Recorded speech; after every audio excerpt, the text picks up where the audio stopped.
Well, fantastic. It's a real pleasure and an honor for me to be here today, and I'd very much like to thank the organizers for the opportunity to tell you about some of the work that we're doing in analyzing the kinds of multifaceted features that we're able to routinely extract from our medical imaging studies today. By the way, this is, I think, my first time I'm actually giving a presentation where the president of the university is actually sitting in the audience, so I'm a little nervous. I'm afraid of the questions he's going to be asking me later.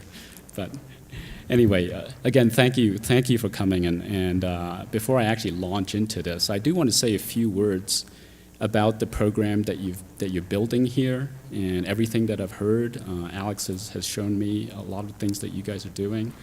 I just want to reiterate just the spectacular work that your faculty and staff and students are all doing in terms of with this really remarkable master's program in computer science that I have not heard about anywhere in this country, where you've come up with a program that's where you've set the bar very high. The level of rigor and integrity that you've built into this program is something that's truly exceptional. I mean, I don't see this anywhere in South America, and certainly it's something that's even rare in the United States. So I tip my hat to all of the people here, and including the leadership who are supporting this. I know Alex is very strong about having a very international flavor and nature of this program, and that's reflected by this conference that he's put together with invited speakers from all over the world. He's personally experienced this. I know that you've personally experienced this too, in terms of having exposure from your colleagues and the community all around the world. And I certainly, your distinguished president has emphasized to you sort of what a rare opportunity this is. And maybe because you're at this fabulous university, you're just taking this for granted. But I can tell you what you're witnessing, what you're experiencing is something that's very unique, it's very novel, it's something you should be very proud of, that you're a student here, that you have dedicated leadership and faculty who are investing these efforts, for your good. And building a training program, a master's training program, is for you. Your professors actually don't get much credit for doing this kind of stuff. They should be, if it were up to them, they would be spending their time doing research, publishing papers, writing grants. But instead, they're building a first-rate, literally world-class training program for you, for your benefit, because I think they recognize that you are, by definition, the future of our field, of our discipline, of our world. And so I wanted to make sure I take a few minutes to acknowledge this, and especially in front of leadership that's responsible in the end of the day in supporting all of these things. But again, if you allow me, join me in congratulating your leadership in terms of everything that you guys are doing. And it's really my honor to be a part of, playing a small part of this today in this fantastic conference that you've put together. All right, now I'll launch into the highly technical stuff, which, by the way, please don't feel free that you have to sit around. And I know you have busy things to do, President, so yeah, wonderful, great. Thank you again. Brilliant. Great, so as I was saying, I'm really happy to be able to tell you about some of the stuff that we're doing. A lot of the stuff is probably going to be very new to you, so please don't hesitate to interrupt me and stop me. My talk is actually shorter.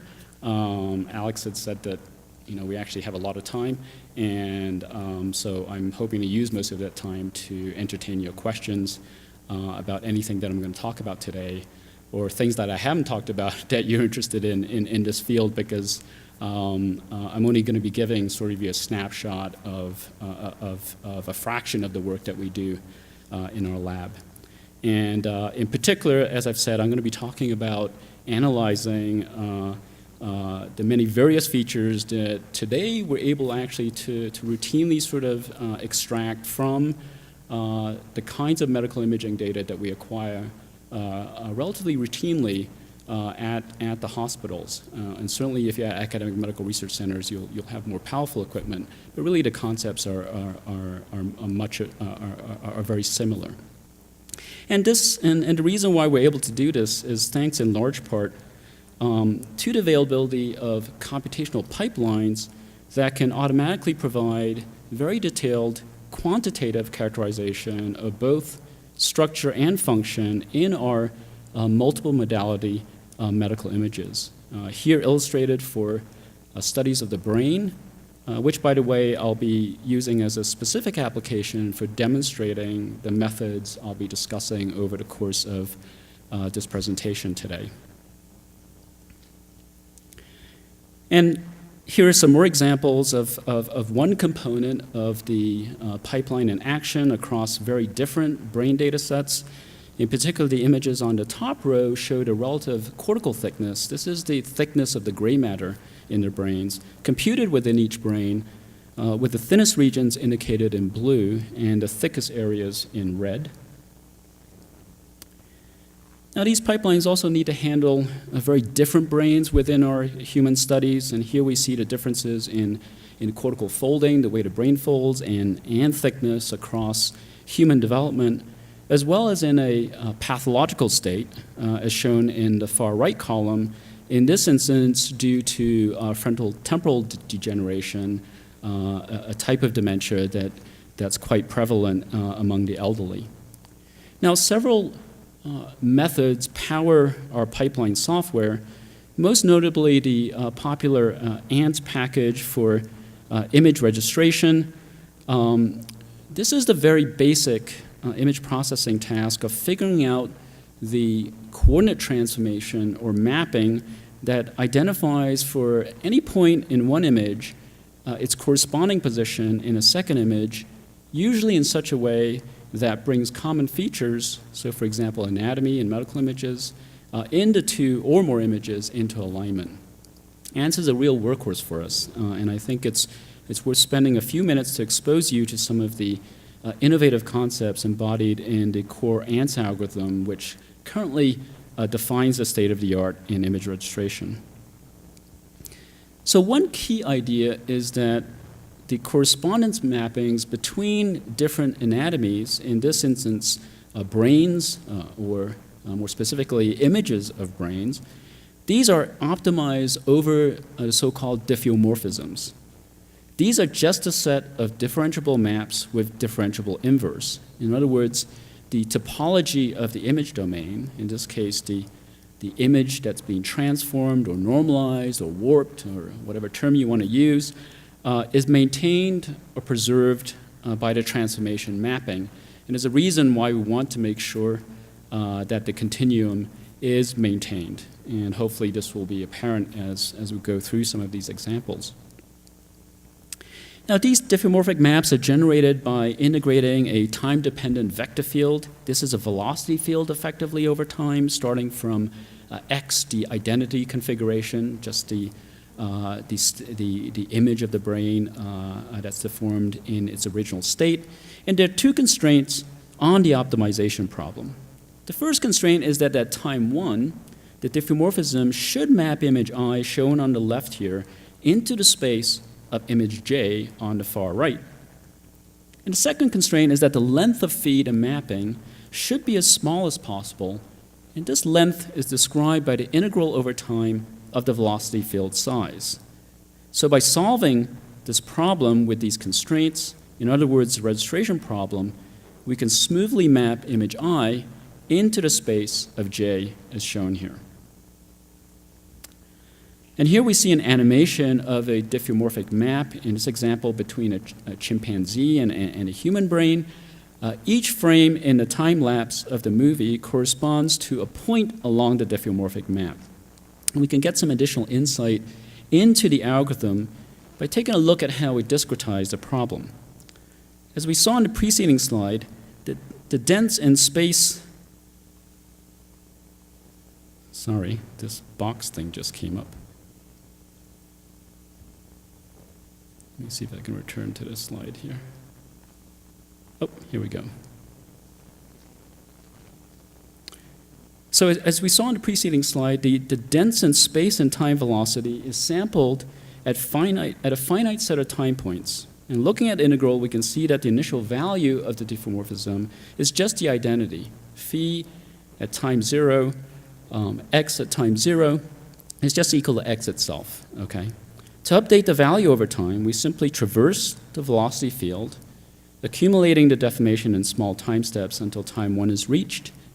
Now, as one might imagine, this looks locally at a voxel like a curve integral, and indeed this is exactly what it is, except that it's spatially dense in a continuum instead of at a single point. So for that reason, a diffeomorphism locally over time traces out a curve, which is defined uniquely by its initial value, the identity, together with the tangents of the curve described by the velocity field vxt. And so to optimize the diffeomorphism, we basically manipulate the values of this velocity field. And it's important to note that this is a very distinct concept from just simply applying a series of incremental deformations to an image, something that's conventionally done to mimic large deformation transformations. But the trouble with this approximation is that it doesn't guarantee that the topology of the image domain, in this case of the warped or transformed image, is preserved. Again, this is a property that we want to ensure in our results. It also doesn't ensure that a proper inverse mapping will be available. So registering I to j doesn't actually give you the mapping from j to I. And we'll see very shortly why this is actually so important in the types of research studies that we typically run. Now, there is, however, a serious shortcoming with the approach that I've just presented, and in fact with all of the registration methods in general that you may have learned about in your classwork, and that's the fact that the formulation and the viewpoint it takes are fundamentally asymmetric. The path from image I to j is not the same as from j to I. So when you switch the images and you run the registration, you don't actually get the same result. This problem emerges as the fact that the metric distance between our endpoints, in other words, the total deformation summed in time, actually depends on which image we choose as a reference point. Now, this is a bias in the registration problem, and it's a bias that's really a big problem for the kinds of quantitative applications we're interested in for any of our medical imaging studies. In other words, it kind of makes it's a problem if I'm measuring your temperature, you're sick, you have a fever, you've gone to the doctors, and the measurement that he or she makes, your doctor makes of your temperature is one of the first things that they'll do. They'll measure your blood pressure, they'll measure your temperature. But your blood pressure or the temperature, it's a problem if, depending on the thermometer that they use, they get a different answer. Or depending on the blood pressure monitor that they use, they get a different answer. So this is exactly the situation here. It turns out that just by switching the images, I get actually a different registration result. Now, fortunately for all of us, there's actually a way to fix this problem. And to see this, the idea is again to generate the mapping phi in the same way as before as the integration of a velocity field, except what we do now is move the endpoint condition to the middle of the path by explicitly representing the component of the diffeomorphic map that operates on image j. And what this means now is that the geodesics, or the shortest diffeomorphisms connecting the two images, are now required to be the same. This now gives us a set of symmetric Euler Lagrange equations that depend on gradients of both images I and j, as opposed to just image I in the original formulation. And this is exactly the asymmetry that causes the problem, the bias in the registration problem in the first place. Now, the second important numerical difference is that the optimization can also be carried out symmetrically now. So we not only have a symmetric formulation, but the optimization can also take advantage of this. And the way that we do this is discretize in time the velocity field as we did before, except we then update the velocity field symmetrically from both endpoints with initial phi values. We then generate new phi values by integrating as before the velocity field, and this process is repeated until convergence.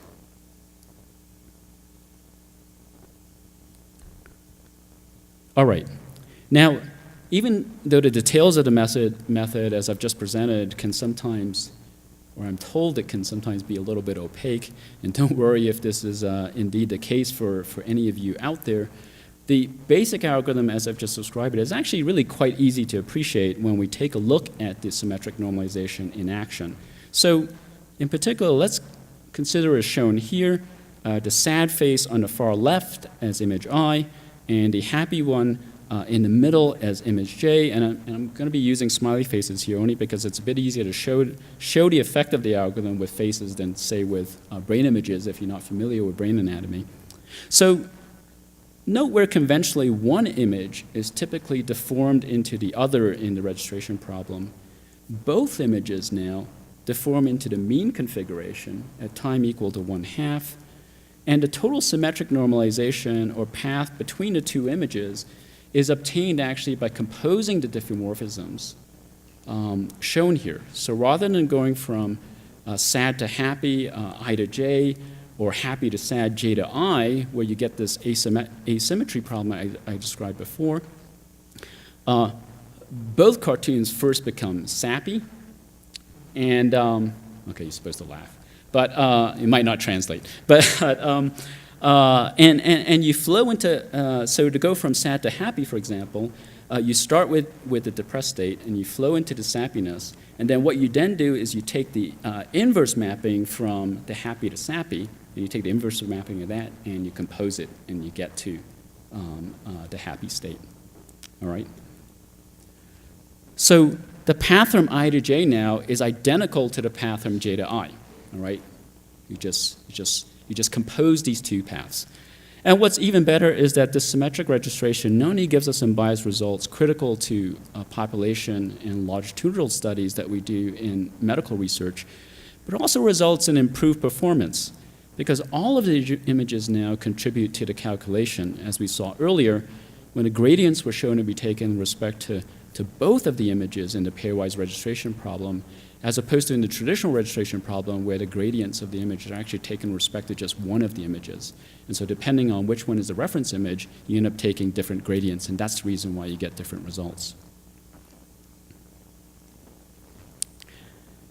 Now, just as a very technical aside, I want to mention that a very convenient property of the symmetric normalization approach for pairs of images, for two images, is that it naturally generalizes to define a symmetric population study. And an easy way to see this is to note that the pairwise symmetric normalization algorithm effectively solves the two-mean problem. It takes two images and calculates its average in order to find the component mappings through which you compose to get the final mapping between the two images. And whereas in a population study, what we now get is a solution that corresponds to an arbitrary n-mean problem, where n now is the number of subjects in our group analysis. And the cool idea, the innovation in this approach is that we find an optimal reference coordinate system or template I bar, just given by the n-mean configuration, by the average that we compute for all of the subject images in the population study. And this n-mean configuration, by definition, minimizes the total length of the set of diffeomorphisms Fi, the mappings operating on a subject images Ji. And these diffeomorphisms are exactly the population normalizing transformations of interest to us when we do these group studies in medicine. Well, I'm going to back up a bit now. At the outset of my talk, I highlighted the very high-dimensional nature of our imaging data, and this complexity is only continuing to increase. The spatial resolution of images, as you know, continues to improve, and more imaging modalities are being acquired, each of which contains many, many various features of interest. So there's a real need for dimensionality reduction. But of course, this isn't a new problem. I mean, every generation has its challenges with high-dimensional data. And the classic approach to this challenge in medicine has been to use region of interest analysis. Okay? And for structures with certain geometries, we can extend the standard approach in a very interesting new direction. And shown here are the sheet-like fiber bundles that are seen in brain white matter that specifically motivated this development. Our method builds on the large body of work in the field that has looked at different ways in which to model and analyze the white matter tracks that can be visualized with a particular kind of magnetic resonance imaging that we call diffusion MRI. And in particular, the two classical approaches shown here from the literature, namely the curve-based model from Guido Gehrig's group, now in New York, and the skeleton-based model from Steve Smith at Oxford. In Steve's track-based spatial statistics, that's very well known in the field, or TBSS, as it's abbreviated as, the key idea is to take the data from three-dimensional brains of different individuals and collapse this data onto a set of surfaces. These surfaces are the so-called skeletons of the white matter structures, as seen on the far right figure here. So we talked about skeletons earlier with some of Brian's work. And then performing an analysis on these surfaces rather than the whole brain. And what this does that's really very helpful is to accomplish dimensionality reduction by using the most salient geometric features of the tracks of fasciculi for analysis of diffusion tensor imaging data of white matter. Now, at the same time, Gehrig's curve-based model is very, very interesting because it provides a way to establish a type of coordinate system or parameterization, a way for us to index into the anatomy for each fasciculus or tract, white matter tract of interest. That's important, again, in the kinds of group studies that are typically run. And it does this by using fiber tracking as a starting point. This is tracing out a quote-unquote representative set of curves within the white matter tract. And these curves are then used to define a coordinate system for the fasciculus, as you see here in the figure on the left-hand side. Well, it turns out we can combine the best of both of these approaches by representing each fasciculus by a surface rather than a set of curves. And this surface is essentially the skeleton of the fasciculus, although we compute it very differently from the way that TBSS computes skeletons, or how you might be more familiar in terms of how to compute this particular geometric construct. We start instead from a set of fiber tracks that you see in the left column here. And what we then do is use a deformable geometrical model to fit the tracks as close as possible. And the continuous medial representation model, or so-called CMREP model, that we use in particular, has some nice special properties, including the fact that it provides an explicit description of its own skeleton. It's not just a voxel representation. It also guarantees that the skeleton is a single surface rather than the clump of surfaces, the clump of voxels that you ordinarily would say get in TBSS or other related approaches for computing skeletons. And what you see in the last two columns now are two parts of that model. First, it's the boundary around the tracks, as well as the skeleton deformed to fit the tracks. So we get the same skeleton representation of our tracks, just like in TBSS, but these are now parameterized surfaces specific to a given white matter tract, which allows us to do some pretty neat things. For example, one nice advantage of the surface-based representation of white matter tracks is that it's perfectly compatible with fiber-based representations that are again popular in the field. So as shown here, white matter fibers now can be tracked directly on the surfaces themselves as opposed to within the volume. And then with the help of a Brodmann area brain atlas, as in this particular example, bundles of fibers can then be labeled according to the Brodmann area or brain region near which these fibers terminate. And we can use this labeling to further subdivide white matter structures into subregions, allowing even more detailed analysis of brain structure. Now, importantly, one thing that we like to leverage is that the fiber orientations can be useful for data analysis. So, for instance, one can envision now smoothing image-derived measures such as fractional anisotropy on the surface in such a way that the smoothing kernel has a different aperture depending on whether smoothing is performed along the orientation of the fibers or across them. We can also perform fiber-based cluster analysis, something that's of interest to a number of folk in the research community. Now, once we have these surface-based representations of fasciculi or white matter tracks, we can now perform TBSS-like analyses, but now focused on specific tracks of interest. And the first step is just as before, to take the three-dimensional brain data and map these onto these surfaces, just as in TBSS. And that's what the diagram here is showing. It's basically giving you a local picture of what's happening. The red curve is a cross-section of the medial surface of skeleton, and the squiggly lines here are the white matter fibers passing near there. The blue lines are the boundary of our model that I showed earlier, basically just showing you the volumetric extent of the fasciculus, of the tract. And we can simply sample now the diffusion tensors, or any of the other measures that you have of the image along the direction, normal to the boundary, and average them now to give us a single value at the skeleton. Or we can mimic TBSS, Steve Smith's TBSS, by taking a maximum value along that projection. We're entirely free to choose how you'd like to summarize the data in that way.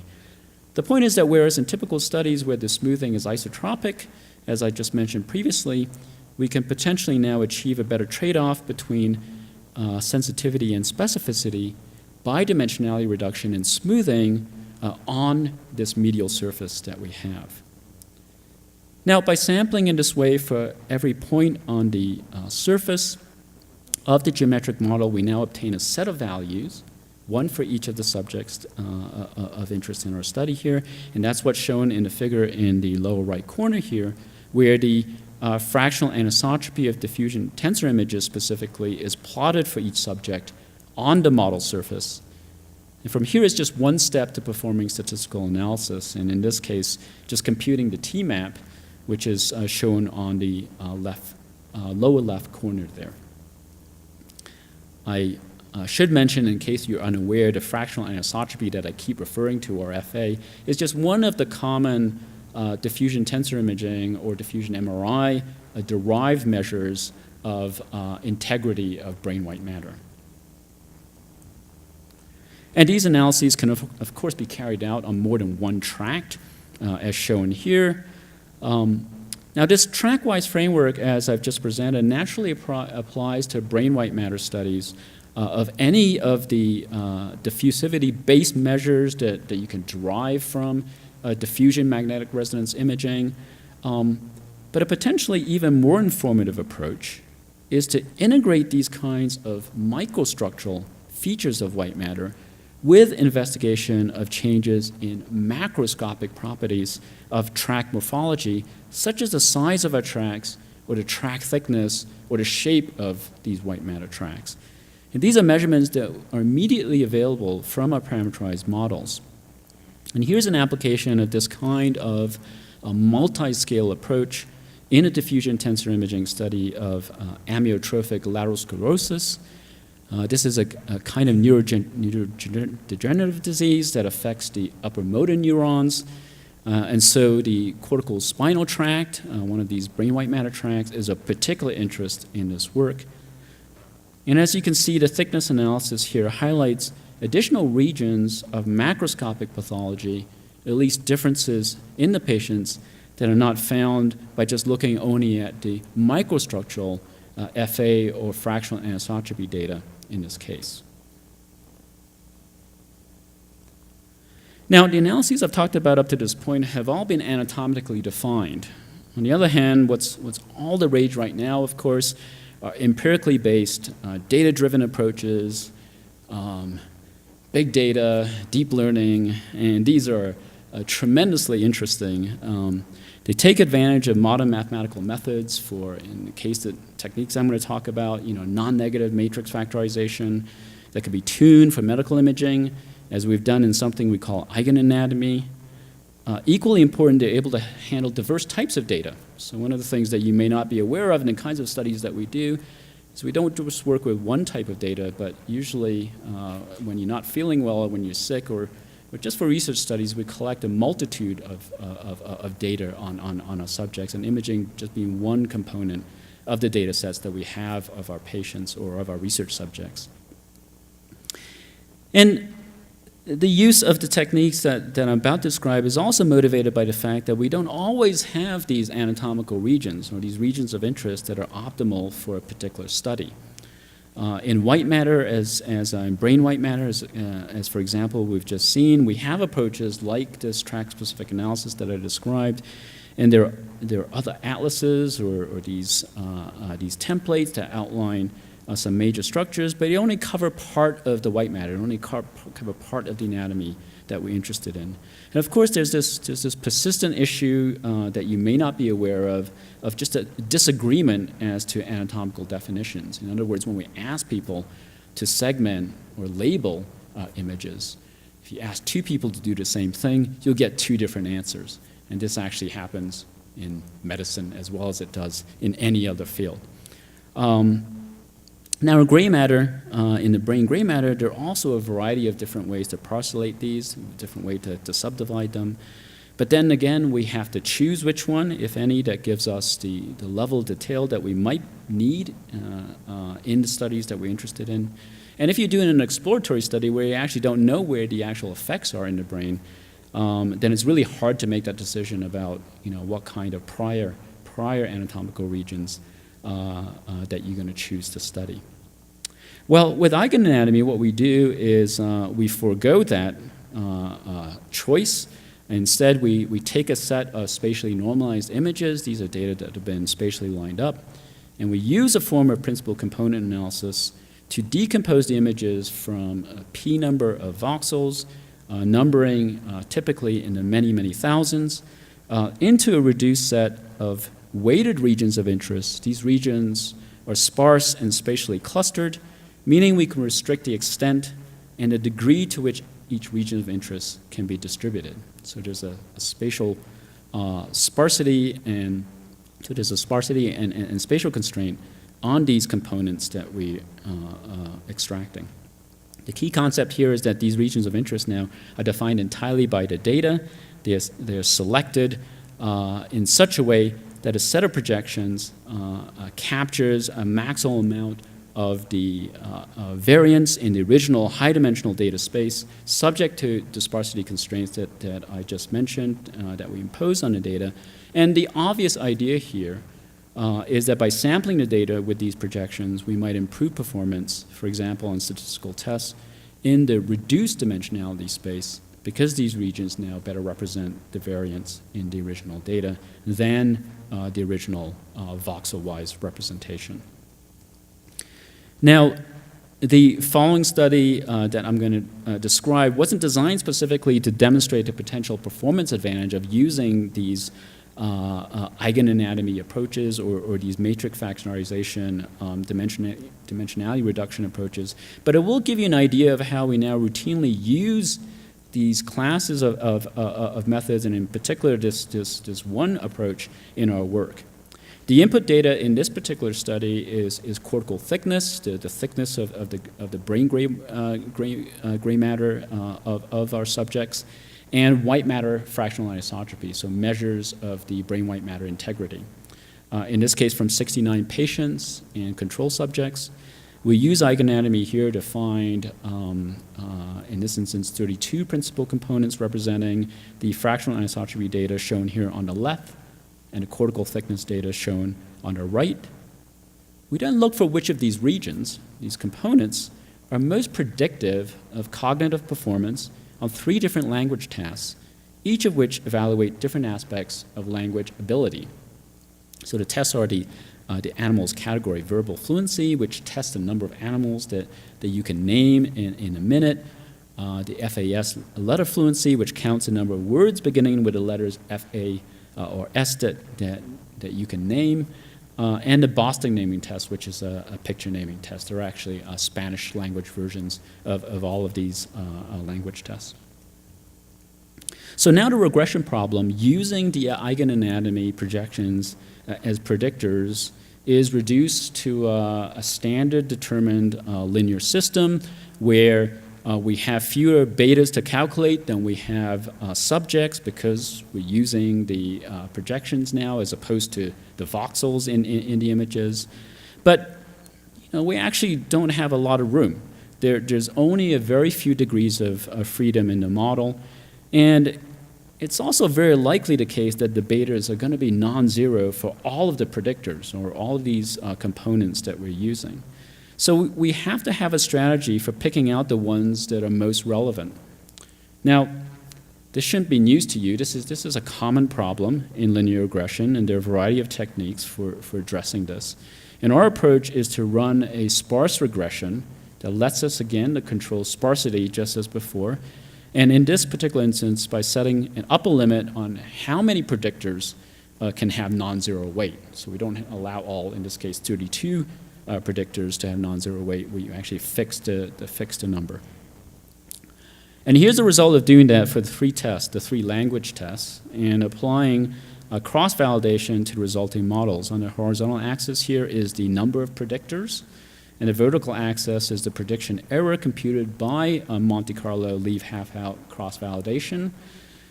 And as we take a look at this plot here, it looks like 3 or 4 predictors out of the 32 seems about right. Okay, so we've dramatically reduced the number of predictors of interest now to all of the voxels in the images to 32 components, and now down to 3 or 4. And shown here are those selected regions for each of the 3 different language tests. The pink to red colored regions are in brain gray matter, and the blue regions are in brain white matter. We can see some overlap in the language networks. So the 3 different tests examine different brain networks that are part of your language cognitive abilities. So namely, in this case, the left temporal lobe features prominently in all 3 results. We know that the left temporal lobe is a central component of language ability, and so it's nice to see that it's actually represented in all of the tests here. Now, the fluency test is also correlated with the frontal and cingulate areas, while structures most correlated with the naming tests appear to be concentrated in the temporal lobe. Again, these are all things that we know from how language is generated, processed, and understood. It's also evident, and this is really always nice to show in multiple modality work, that white matter integrity plays a complementary role to cortical thickness, since white matter predictors are consistently included here, as we can see in the figures shown here. In other words, it's not just your brain gray white matter that's important for you in terms of successfully processing language, but the white matter that connects the language areas in your brain that's also critical in terms of your proper functioning when it comes to language processing. Now here, the very same modeling setup is used in a completely different cohort to predict an individual's score on the mini mental state exam. This is a different test. This is actually a commonly used one to try to diagnose dementia. There are many other tests that are used, but this is a very common one. You can see on the right-hand side the quite convincing, again, cross-validation performance we're able to obtain, at least in this particular experiment. Now the story gets better because the regression tool that we've developed and that I've just described and used to generate these results can be generalized to data that's sparse and multivariate on both sides of the equation. What we're ultimately interested in is to be able to relate data from many modalities, each of which with a potentially very large number of voxels or entries, such as genetics and imaging. As I mentioned before, typically, anything that we do in medicine is not dependent on a single source of data. We usually collect a diversity of input, and our challenge is in terms of how to integrate these. Now, in this situation, we can compute dimensionality reductions for 2 modalities at the same time, simultaneously, by maximizing, for example, the mutual information between the modalities. And a version of this is the canonical correlation analysis that we favor, which you can think of simply as a multi-view extension of the principal component analysis, the PCA approaches that I've just described. And to help see this, let's consider the specific question highlighted here, namely the relationship between gray and white matter changes in the brain of a group of research subjects or patients. This kind of question comes up naturally all the time in, for instance, neurodegenerative disease, and again I'll use dementia as a specific study example. And this slide shows how we might collect the data for CCA, or canonical correlation analysis, of the kind of study posed in the preceding slide. On the left, the cortical atrophy images. This is the computed amount of brain shrinkage in our research subjects, in this case thickness maps that are generated from each subject from MRI, from magnetic resonance imaging, T1 data. These are structural images or images of brain structure, and aligned to a template space of brain structure. We represent the thickness data in a matrix T, where each row now corresponds to a particular position in subject space, to a particular voxel in subject space. And on the right-hand side, the diffusion tensor information, so this is another modality, characterizing now white matter, telling us about the integrity of the brain white matter, is warped to a separate brain white matter template, and in this case based on a different modality, diffusion tensor imaging. And fractional anisotropy now, the measure that we're going to use, is represented in the matrix F in exactly the same way as we did for thickness data in matrix T. A really useful feature of CCA is that it doesn't require that the two data sets be spatially aligned. This is something that other techniques for integrating modalities do have as a prerequisite. It's also not necessary that the number of voxels P in the thickness data equal the number of voxels Q in the tensor data. This is nice because typically these are from completely different sources of data, and there's no reason why their resolutions should be the same or other aspects of the data should be the same. And what's really handy about this is that we're free to use separate tools to normalize the two types of images, or just process these two types of images that are modality distinct, each of which typically have specific and customized tools for their processing. So this is really a huge advantage because we can reuse, we can reapply, we can leverage all the work that's already been done in those distinct fields for those modalities, and leverage all of the work that's been done for those different modalities. Another very important benefit is that we're not required to resample either image set as is required in some other techniques, which allows us now to carry out the analysis at the highest resolution for each individual modality respectively. And we'll see this again in the next slide or two. Now, the CCA itself, the canonical correlation itself, simply selects a linear combination of thickness and fractional anisotropy, in this instance that maximizes the correlation between the two data sets. The vectors A and B shown here are the canonical components. These are just a set of canonical weights on the original data that gives the best projection when combined across all subjects of one data or modality view onto the other modality. So PCA can be seen as a special case of CCA when we only have one view of the data. Now, just as with PCA, we've adapted recent advances in sparse regression that uses penalized techniques to find which subsets of voxels in each modality best predict the other modality, and the size of these subsets is a controllable parameter that corresponds to the quote-unquote sparseness of the computation. And we think this new perspective has exciting potential for providing a more complete, integrative picture of both the kind and degree of structural pathology in studies of disease, as for example in a study here where, without going into the details of the study, let me just say that one is potentially able to now identify mutually predictive distributed regions from multiple imaging modalities that can be used to help distinguish between different pathological conditions, here in this instance between frontal temporal degeneration and dementia and Alzheimer's disease. And I'm going to wrap up here by inviting those of you who may have an interest to take a look at our freely available software resources and others to which we contribute that implement everything that I've actually presented today. And finally, I'd like to end by acknowledging some of the many different people from the lab and our collaborators who together are really responsible for and deserve the credit for everything that I've presented today. thank you very much again for the opportunity to tell you about this work, and hopefully some of what I talked about today was interesting to you. Thanks again.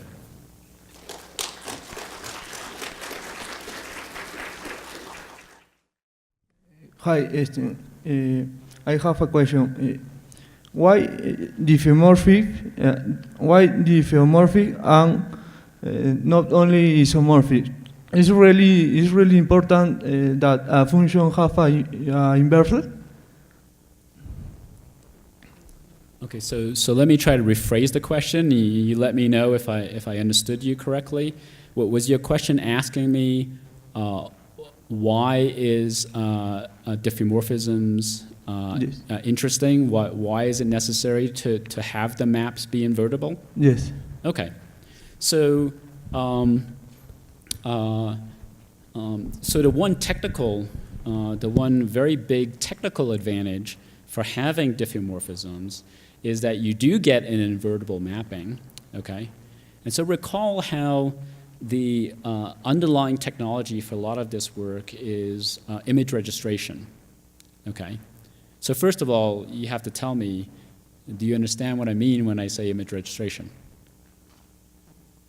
Do you? Because if not, then I have to explain that. Otherwise, what I talked about didn't make sense. So image registration is just taking, you heard earlier in a really lovely talk before lunch about computing things like optical flow and being able to, in video sequences, being able to identify key points and things like that.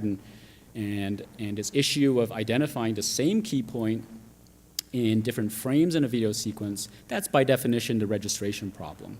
So the whole idea is that you have multiple images, they relate somehow, and the registration problem is to take any arbitrary point in one image, and it tells me what that point is in the second image. Okay, so in the work that I've described, this particular task, this processing function, one of the most basic ones in image processing, the other one is segmentation, okay? But for image registration, I pointed out that the standard way of how we formulate this problem, okay, how we state and solve it is biased, okay? It's what do I mean by biased? It means that the answer that you get. So I mentioned that for any given point, okay, the registration problem is supposed to tell me what that point is in the second image, okay? So you do that. So I say, okay, I tell you this point, tell me where it is in the second image. So I say, okay, fine, I do the registration, and I tell you it's here. Okay, now I'm going to change the question now. I'm going to hold on to this point. I'm going to hide this point. Now you tell me where this point registers to in the other image, okay? Now for most standard registration formulations, if you run the same algorithm, it'll find a point. It'll always give you an answer. Well, it turns out that that answer is not that point that you started off with. Do you understand what I mean? It actually gives you a different point than the one that gave you this point. Going in this direction gives you this point, all right? This is the bias that we're talking about. And it just simply actually has to do with if you ever look at a registration formulation, at the end of the day, you're going to take derivatives. You're going to solve this thing. You're going to set gradients and stuff like that. So the gradient is typically taken with respect to one of the images. And it depends on which one you're calling the reference. Which one you're actually going to start off and say that I'm looking for a point in this image, and you tell me where it is in the other image. Okay.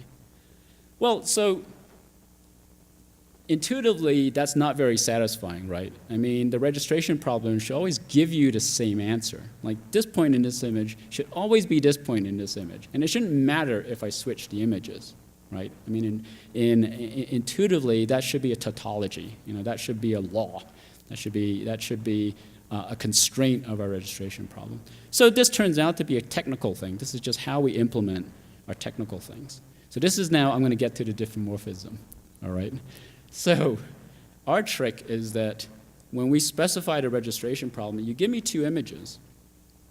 You don't have to tell me which image gets mapped to the other one. You don't have to pick a reference point. You don't have to say, I pick a point in this image, tell me where it is in the other image. All I ask for you is just give me the images. You give me 2 images, and I give you a mapping between the 2. It's going to be the same mapping regardless of what image you use. I'm no longer going to talk about reference image. I'm no longer going to be talking about, the fixed image and the warped image. I'm just going to say, give me the image, pairs of images, and I'll give you the mapping between them. And it's going to be the same mapping. You can switch these 2 images. You could try to trick me. Next time I ask you for another pair of images, you might give me the same pair of images, and you might have flipped them. And I guarantee you I'll give you the same mapping in that case. And the reason being is that I require my mappings, the technology that we've built, our mappings are diffeomorphic. I can always compute an invertible mapping for them, okay? And now this is why, I'll show you why, I'll explain again why the invertible mapping is really important. So in order for me now to compute the mapping between images, I don't compute one mapping to the other and one mapping to the other.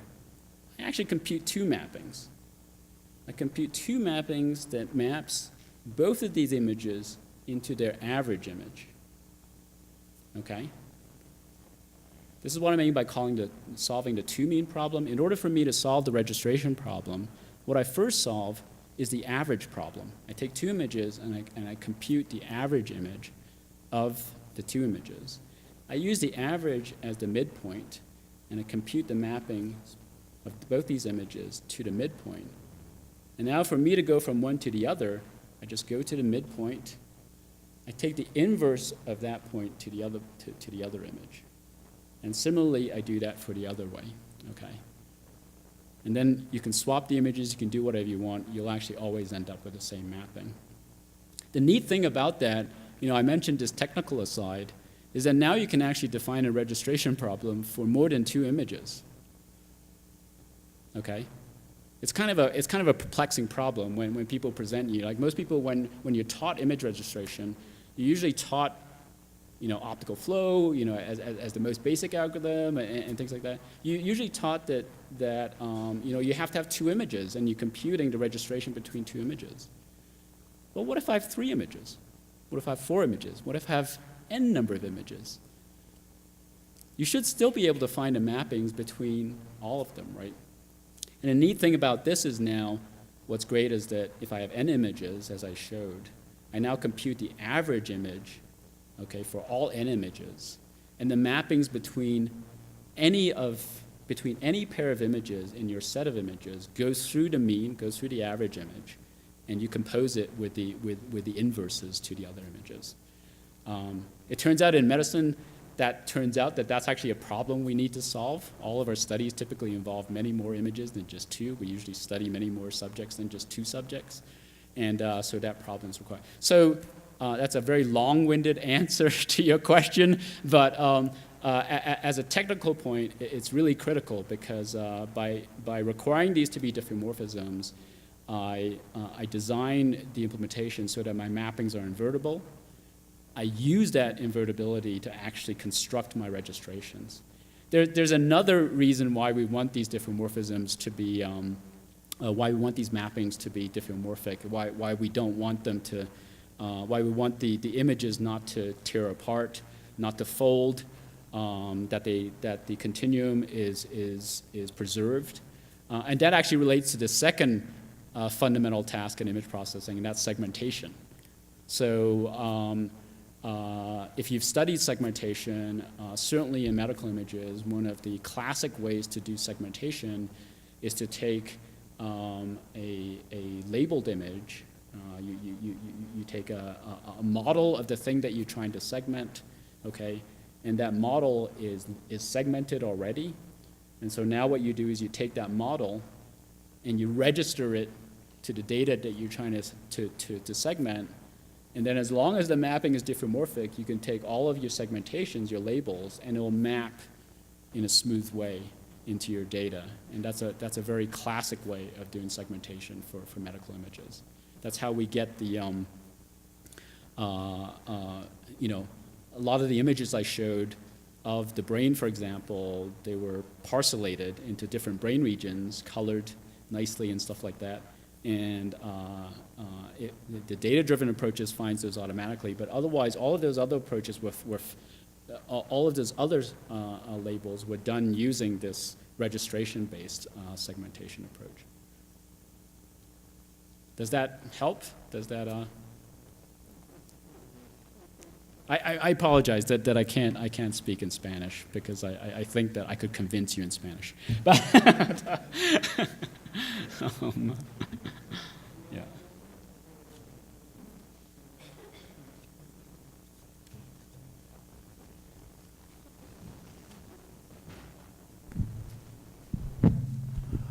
Thank you for your presentation. It was a very nice talk.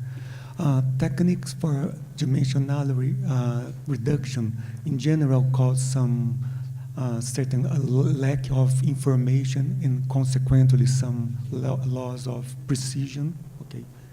I understand that when we have a huge amount of data, some reduction in general is necessary. But how critical is this approximation error in medical applications, and how can we measure this error? Yeah, so that's a great general question about dimensionality reduction in the sense that you've heard that in terms of the techniques that I've used, there were a variety of constraints that I imposed in order to perform the dimensionality reduction. I mentioned, I use penalized techniques, so I have to specify what I'm penalizing. The thing that the particular objective function that I'm going to use to select the components of interest. And so the question is in medicine, what are good constraints, what are natural constraints, and ultimately meaning the reduction that you performed, you're going to lose data. So how do you know when you have a good result, that you haven't reduced the dimensionality so much that I've lost important information, and in fact the information that I have captured is useful and effective. So much like the earlier questions that you got about deep learning, and that are in fact impossible to answer because each answer is ultimately context dependent. Helio asked, I need to know more about your context in order to give you a more reasonable answer. So here again, it is context dependent. And one of the things that I didn't talk about why this particular dimensionality reduction technique I showed you was of interest in medical data, I realized that I really should have prepared a very different presentation. I'm used to speaking to more clinical audiences, and I really probably should have given a short presentation on anatomy and a short presentation on physiology, and then probably I'd run out of time. But so we call this eigenanatomy because actually so this all comes down actually to the penalties that we put down. So if you look at, if you spare me and allow me to show you again,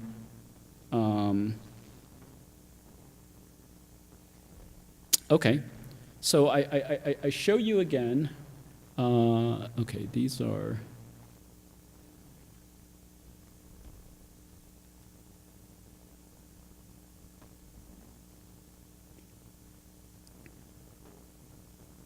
Okay, so I show you again these projections from the approach. If I didn't tell you that this was actually data-driven, okay, and if you are actually a clinical audience, so not an audience that's, say, ignorant of brain anatomy, you might actually be fooled that these regions were obtained using that registration-based segmentation approach, that you might have thought that I had labeled a separate brain with these brain regions, and that I had registered it to this data set and then done the analysis this way, okay?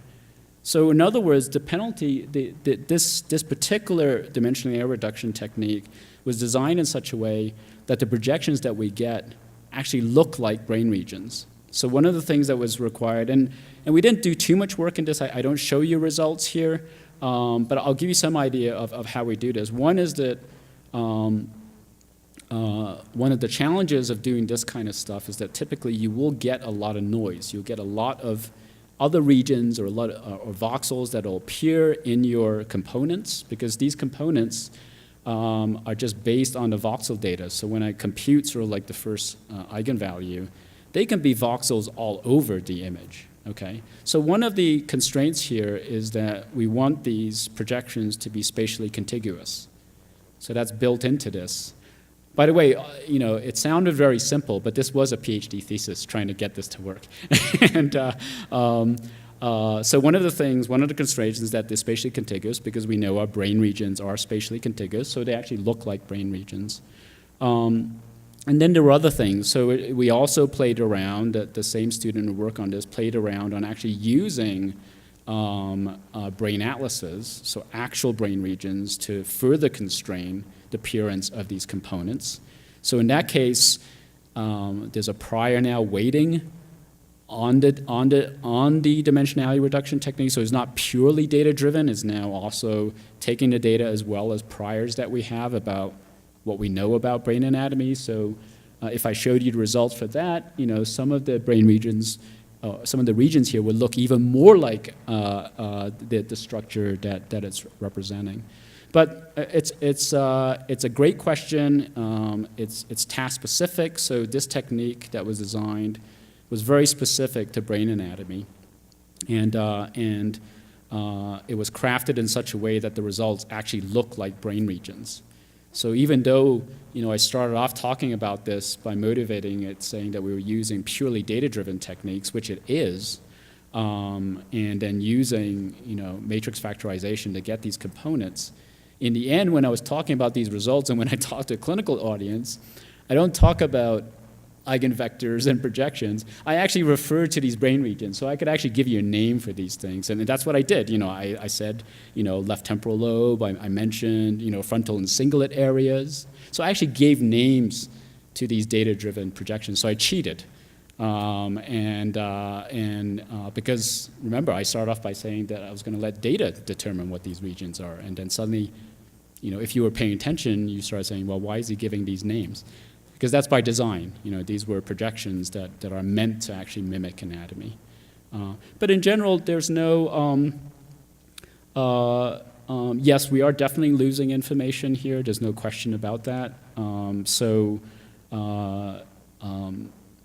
You know, I don't think anybody has a good answer for that. I mean, we can certainly measure the information that we lose, but at the end of the day, a lot of this is dictated by, you know, very task-specific requirements. So in this study, for example, we're looking at whether these, you know, the quality of these components are effectively measured by how well they predict the performance on the language tests. You could argue that if I added one more component, maybe the prediction would be even better. Yeah, and so there's always the classic sort of trade-off that you want to make, and yeah.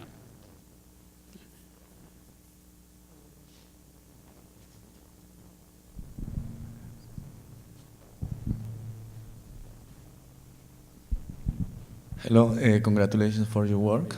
I will, if you could say us about your work for the medical people, for the validation of your results. How about the validation of your results with medical people? Okay, so let me make sure I just understand. So you're asking a general question about how we validate these different techniques? Yeah. Yep. So one way would be exactly as we've just described for this one. Okay, so this is something. This is not new knowledge. Okay, so when I describe these findings in terms of which brain regions were involved. So this is FAS. This is one kind of test of a particular type of language ability. The Boston naming test as well, and the animal's fluency tests. Like I said, if you ever unfortunate enough where you actually have these tests applied, so these are real tests. These are tests that we actually, when you're when we worry about your brain, we apply a number of different brain cognitive tests. And so these test different aspects of language processing. So these regions here that we found, both gray matter and white matter, are known to be involved in the processing of this type of language ability, and similarly for BNT. So in this case, it's kind of like a sanity check, you know. So it's ground truth. We have ground truth for this. If I had found some other regions that we don't know of, you know, medically, that's involved in this, there's two answers to that. One is that, okay, it's wrong. There's no reason why, for example, say something in the visual cortex, the visual processing area, might be involved in that task. Although the second answer to that is that, well, maybe that's actually true, okay? The wonderful thing about doing medicine is that we have some ground truth. We actually know very little about the brain, okay? If we knew a lot about the brain, then deep learning would be easy. We know how to design the layers. We'll know how to design. We know which filters to use and things like that. The point is that, you know, we often use the analogy of deep learning in the brain. So one answer to your question about, you know, is deep learning the answer to everything? Well, we don't know how the brain works. So that's part of your answer there. If we knew how the brain worked, then okay, we can make deep learning work really easily. The truth is we know a little bit of how the brain works. It actually seems like a lot, and it is a lot. But truly, it's a very mysterious machine, just like deep learning is an incredibly mysterious machine. And so that's one thing. So one of these interesting things, and in fact, there's a lot of work that we're doing in the brain sciences that ultimately will apply to fields like deep learning, in terms of like actually trying to understand how to design architectures and things like that. So in fact, if I did find something in visual cortex, okay, in the part that does visual processing, I'm telling you to do a language task. Why does the visual part of the brain light up? Well, you know, it's quite interesting. We know that we actually, so that's actually not unheard of, right? I mean, if you think about it, much of our cognitive processing, even when we're doing language processing, involves many parts of the brain, right? Even when you're speaking, right, you may be visualizing what you're talking about, right? If you ask me a question, like the gentleman asked me about diffeomorphic maps and invertibility, and the first thing I'm trying to do is like, okay, I have to explain to this young man what this is, and so in my mind now, I'm visualizing my explanation. So if you were scanning my brain, my visual cortex is all lit up, even though I'm talking to you, and my frontal cortex will be all lit up because I'm trying to plan my answer for you. So some of this stuff you can explain. Some of this stuff is actually, the most exciting part of this kind of work is actually finding new areas that we've never seen before. And this is the kind of stuff that you typically read about. We'll do a study like this, and suddenly a different region shows up, and it's not a fluke. You know, we do it in 10 people, and all 10 people that structure lights up, and we've seen, and this is the very first time that we're seeing it. Okay, that's not a validation. That's actually doing science now. That's doing science. But this is one way we do validation. The other way that we do validation is some of the basic processing tasks, like image registration and image segmentation, prediction things, those techniques. We use classical approaches that we would use in computer vision and in any field in computer science. The same principles apply. Now you bring up a good question. You say that, okay, well that wasn't exactly my question. You asked me not for me to convince my computer science colleagues. How do you convince your medical colleagues? Okay, so that's a really actually hard question. In fact, you know, I was talking to Alex earlier about, you know, Alex was explaining to me to the challenges of creating your new master's program in computer science here, and having to explain this, you know, this new concept here of a full-time master's, of a structure that that to you is obvious, to me is obvious, but in this case to my clinical colleagues it is not obvious. So the fundamental question I always get with the image registration work that we present, which like I said is actually the state of the art, is they always ask, so how good is it? You know, how can I trust this result? And the truth is you know, it's really interesting. It's it's part of it is having them understand sort of like what we can do in science and what we can't do in science. You know, how these algorithms work, what assumptions I'm making in these algorithms, and whether they're, you know, relevant in your particular problem. You know, there are often situations where we can't convince our clinical colleagues, okay? They want an answer. They say that, you know, if you perform a registration, I need you to tell me how good it is. And I'll tell them that, you know, it's an optimization problem. You know, I'll find a minima for you, but I don't know if that's the right one. And sometimes explaining the math to them is useful for them to understand the technology, but it ultimately is not a very satisfying answer, because I tell them that I can find a minimum, and then I tell them I'm not actually sure if that's the minimum you want. You know, I'll give you an answer, but it might not be the answer that you want. And so a lot of it is just like, you know, I give Alex's example of the Master's program, is education. It's trying to have them understand that, look, the problems we face as scientists is not much different from the problem you face as a doctor. Okay, when I have cancer and I ask you, you know, how long I'm going to live, well, they'll say maybe 3 months, maybe a year, maybe 2 days. And they accept that. So they understand their own culture, their own questions. And then I ask them, well, how can you go from 2 days to a year? I mean, how can your answer be so varied? Well, it's the same thing, you know. He's running an optimization in his head, and the minima can be 2 days, it could be 3 months, it could be a year. And it just depends on where I happen to fall in that objective function.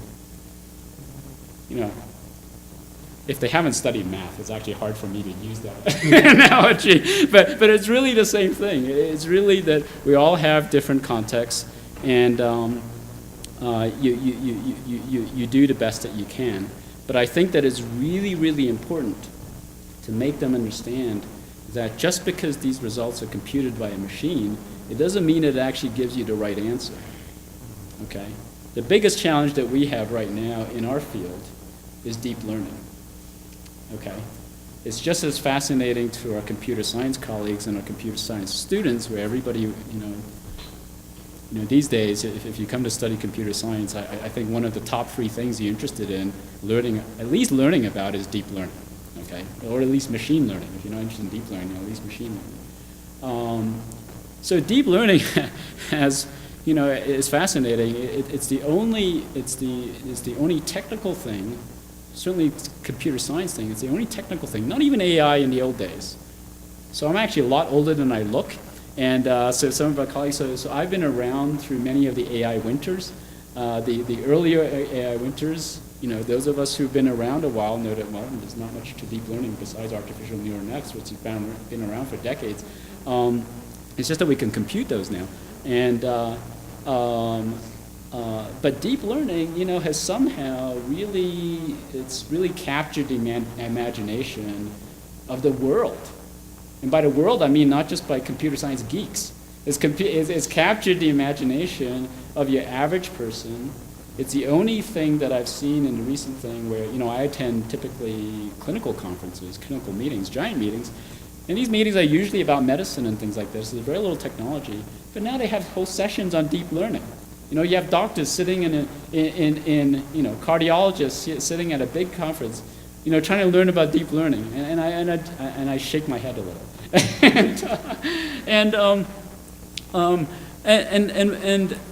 one of the things that I do try to, since I am a professor in medical school and I constantly get asked these questions, I do bring up the same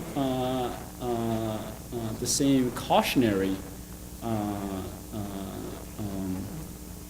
Not so much advice, but really sort of historical sort of background to this. Many of you are too young to remember the AI winters. How many of you even know what an AI winter is? You know what an AI winter is? Artificial intelligence winter? Okay, there's one person. Okay. There's some of us who've been around long enough who worry that maybe we're going to be experiencing another AI winter soon. Meaning that in the past, for example, when artificial neural nets was first proposed, it had the same incredible results. It was really the same thing that you're experiencing now. By the way, this was decades ago. This was many decades ago when we first saw this. And it was amazing. Yeah, it was doing these sort of incredible things. But it crashed and burned. So there was a lot of money put into it as well. A lot of things promised, just like a lot of things promised right now. And then they didn't deliver, because back then we didn't have GPUs. We didn't have the hardware to actually, so deep learning is because it's deep because there are many layers. And so back then we couldn't actually implement the deep version of artificial neural nets. Okay, so there were shallow nets. But the shallow nets could do some pretty cool things, and so people were thinking that, okay, we can do everything. And so it crashed. We had a so-called AI winter, meaning that for a long time in computer science, you could not say the word, you could not use the two initials AI. Right? We could not talk about AI. We had to talk about machine learning. So after a few decades, we came back to the same thing. We used words like machine learning, and maybe you start talking about logistic regression, and you become more technical. But nobody ever talked about AI anymore. And to me and to some of the old timers, forgive me, we were actually, I'm quite stunned that we're now able to freely say AI again. And that we're actually pretending that we're talking about intelligence. There's no intelligence to any of this stuff. Okay, there's no intelligence to any of this stuff right now. But anyway, the fact that we can talk about that. But this is part of the thing. In terms of validation, they're very skeptical about some of the things that I presented to you, which is very mature, very established. As engineers, we know why they work, why they don't work. But they're very seduced and trusting of deep learning. And they don't seem to be bothered when deep learning doesn't work, and when we can't explain why it doesn't work. So part of the challenge right now is that, when my registration doesn't work, I can point out to you that, well, okay, this might be because it's asymmetric. There's this problem like, this fundamental question like, I give you two images, and if I switch it, I get a different answer, right? So if you're a layperson and you look at that and you go, well, that doesn't make any sense. Well, why it's the same pair of images? Why doesn't it work? Well, I can actually explain it. I can say, well, okay, because now you're taking gradients with respect to different images. Well, what are gradients? Don't worry. I know why I get a different result, and I can fix it. Okay. Right now, with a lot of stuff with deep learning, when it works great. Our biggest challenge, certainly in medical applications, is not, we don't care about it when it works. We care when it doesn't work, okay? When your patient is actually relying on this result, and I can't actually guarantee you that this is the correct answer. That keeps me up at night, all right? It's not such a big deal for Google not to work, right? I type in a search thing and it gives you the wrong answer. Okay, fine, I ignore it. You don't really worry about it, but most of the time when you use a lot of these tools, most of the times it actually gives you the wrong answer, but you're able to filter it yourself. You do the intelligence part of the AI. You go, okay, the first three hits are not actually the ones interesting. It's actually the fourth or fifth or sixth hit. That's actually the answer that I wanted. Okay, well, that's not good in medicine, right? Because I'm going to prescribe medicine to you. I'm going to prescribe therapy based on the first answer. So it's a very. I'm going to use the pun here. It's a very deep question that you ask. But this question that you ask is the same one that, in fact, we should be asking of each other as computer science colleagues, especially right now for people who are in machine learning. It's like, how do you validate those results? How do we know when it's not wrong? And when it is wrong, how wrong is it? How much information is it capturing? What information are we not losing? Deep learning is actually, so you should be interested in it, because it is, in fact, a really fascinating area. We now have the tools to actually work on it. There are a lot of unsolved problems. More unsolved problems than actually problems that it can actually solve right now. The problems it's solving right now, I think, are actually pretty trivial.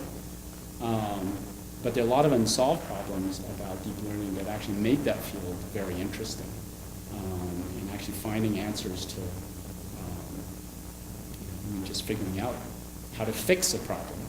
So right now it's easy to find examples, and the classic response to fixing a problem is, oh, I just need more training data.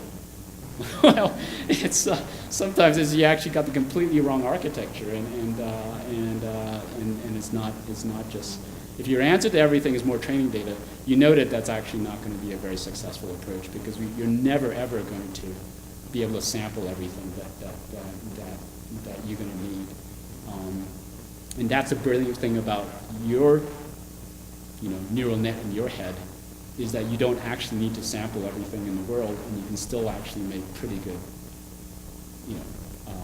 guesses or decisions. And we don't know how it works. We don't know how we do it. Otherwise, our job with deep learning would be a lot easier. But yeah, again, very long-winded answer to your question, but I would say that's the same question we should be asking our computer science colleagues. When is it good enough? Is 96% good enough on ImageNet? Why is that good enough? Why shouldn't it be 100%? Well, you say, well, because humans are not 100%. But aren't machines supposed to be better than humans? And, aren't we designing all of these things in many ways to be better than us? And so thanks a lot.